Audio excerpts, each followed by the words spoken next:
ادب و احترام خدمت دوستان گلم. من میلاد عرفانی هستم. یه گیم میذارم، امیدوارم که بنده رو حمایت کنید. وارد گوگل پلی میشید و دانلود میکنید از اینجا. من که قبلا دانلودش کردم. وقتی که دانلودش کردید قسمت چرخ دنده اون بازی رو که سگا، پلی استیشن، نمیدونم کامودور، پی اس پی، اونه که از گوگل دانلود کردی قسمت دایرکتوری میزنی. مثلا من گذاشتمش تو داکیومنت قسمت سگا. من سگا رو میزنم، یعنی رو سگا مثلا میخوام بازی سگام بالا برم، استفاده از پوشتر رو میزنی و اجازه دادن. تمام بازیایی که اونجا ذخیره کردی رو بالا میاره. خب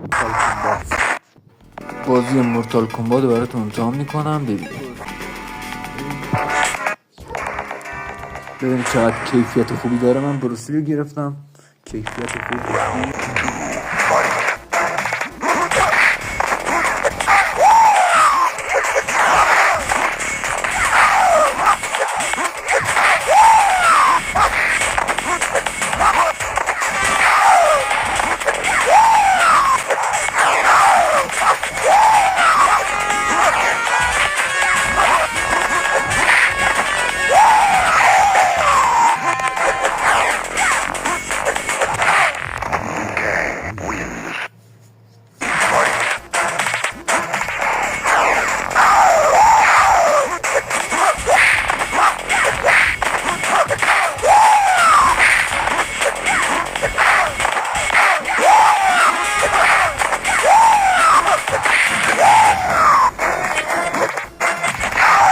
این از این دوستان، امیدوارم که خوشتون اومده باشه.